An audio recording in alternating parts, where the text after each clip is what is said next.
पिछले कई दिनों से नागरकटा प्रखंड के धरनीपुर चाय बागान बंद है।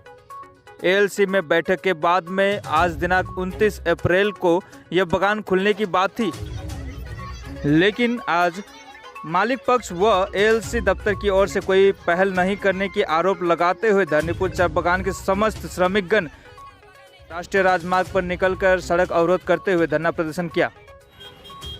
यह धरना प्रदर्शन सुबह 8 बजे से 11 बजे तक चली। बाद में नागरकटा प्रखंड के पुलिस अधिकारियों ने आके उन्हें समझा बुझा के रास्ता को साफ कराया।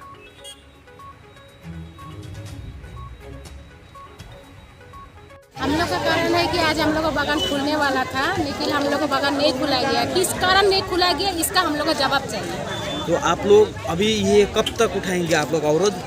हम लोग तो सोचे थे कि जब तक हम लोग का सवाल का जवाब नहीं आ जाता है, जब आज फाइनली हो चुका था कि आज बागान खुल जाएगा, क्यों नहीं खुला गया, वो जवाब आ जाता तो हम लोग ये रास्ता छोड़ देते।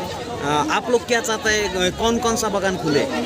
हम लोग का तो अभी फिलहाल जो धरनीपुर बागान खुलने का बात था, सिर्फ धरनीपुर बागान खुलने का बात था, लेकिन धरनीपुर बागान नहीं खुला गया। मालिक भी तैयार है, हम लोग का मजदूर सब रेडी है जो धरनीपुर खुल जाए बोल के, लेकिन नहीं खुला जा रहा है।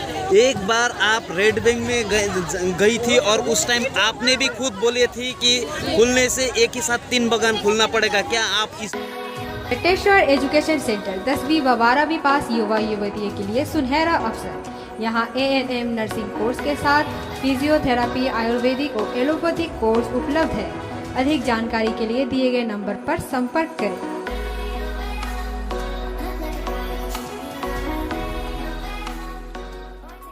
को किस नजर से देखती है? अभी धरनीपुर खाली बोलते हैं या तीनों बागान एक साथ खुलना चाहिए? मुझे सुनने में आया जो 27 तारीख को जो मीटिंग था लेबर कमिश्नर के साथ में, वहाँ पे बोला गया था कि बागान लीज कैंसिल हो गया, सो एक बागान करके सिंगल बागान करके ले सकता है। तो इसलिए हम लोग रेड बैंक बागान भी खोले ना खोले वो नहीं चाहते, खोल जाए वो बागान भी तो बहुत साल से बंद है। तो अब जो एक बागान ले रहा तो पहले उसको तो लेने दे।